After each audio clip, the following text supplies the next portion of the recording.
Welcome back, everybody. Welcome to my channel. Thanks for dropping by. Just want to show you what you're looking right now is a flask, a Cattleya orchid flask. We have like about 10-15 plant seedlings in there growing in an agar solution. Orchid plants in the flask, they do not need direct light. You can keep them in an indirect light. And as it is in a little pot airtight, you don't have to worry about feeding them, fertilizing them, because the agar solution holds all the nutrients that the little plants need for it while it's growing in there. As long as it's not open and as long as it doesn't come into contact with air, you don't have to worry about it. So right now I'm going to show you how I take care of an orchid plant after I deflask them. I put them in a community pot, and I've shown you in one of the earlier videos how I deflask them and put them in a community pot. So now this is the pot. This is the plant that I had deflasked earlier. It's growing in a community pot. Its community pot is also a short form. They call it a compote. I have it growing in an orchid media. I put little sphagnum moss at the top just so that sphagnum moss holds a lot of moisture. So because the orchid seedlings are just out of the flask and they're used to so much humidity growing in the flask, of 100% humidity I guess all the time. So I like to keep it moist, but you don't want too much moisture because you don't want the roots to rot. Orchid roots for the little seedlings are very small, delicate, so I just put them in the top just to keep it moist. And when the sphagnum moss starts drying out, I just take it and mist it. Now this has been in the pot for I think a week now, and I didn't really water it because when I potted it, I had put moistened the potting media really well, so it's retaining its moisture. I can feel it from the weight of the pot that it's still a little damp, still heavy, so it's still a little damp. So I'm not gonna water it now, so leave it as it is. But I do cover it for first few days, completely cover it like that with the plastic pot, so that all the moisture and the humidity stays in there and forms like a greenhouse for the little plant, so it gets all the moisture that it needs without getting over damp or over watered.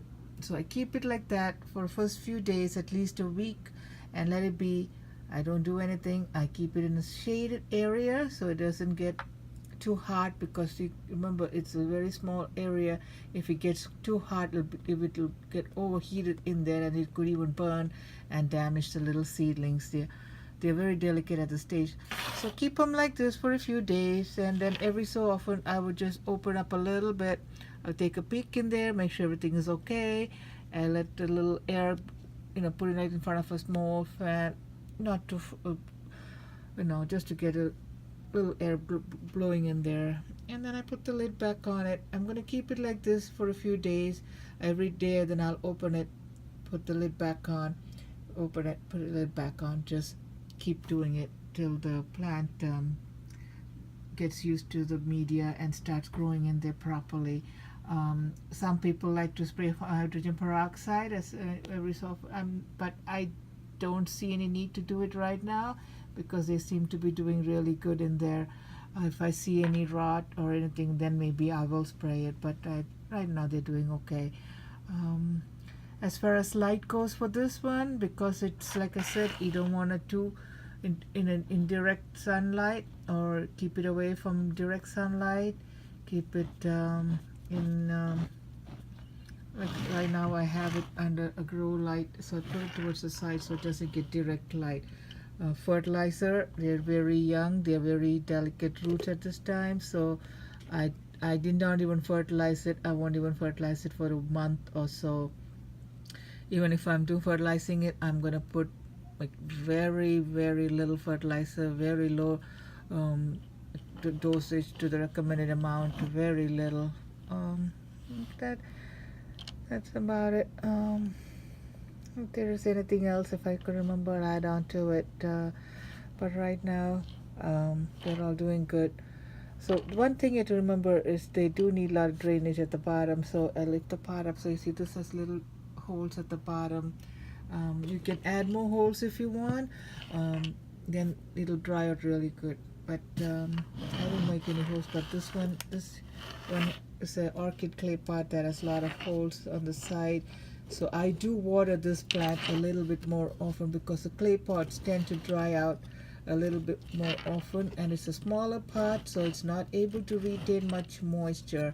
And this one's been in here for 2-3 months. I think I deflasked this one, I don't remember the date. I don't remember, 3-4 months ago. So it's been in there. It's doing really good. And this one I water a little bit more often because, like I said, it's in a clay pot, and it dries out a little bit more. I just take a little mister and mist the top, make sure the water goes through, and that's it. And I haven't really fertilized it yet. Now that it's getting warmer, I might bring it outside to the sun a little bit, but not in direct light. Not gonna throw them out in the sun directly. I'm gonna move it to the shade and slowly move it so they get used to the sun. I'm never gonna put them in direct sunlight because their leaves are still very delicate. You don't want to burn them. They're very delicate at this stage. They're not like cotton big gun. And that's about it. And everybody, thanks for watching. See you soon. Bye.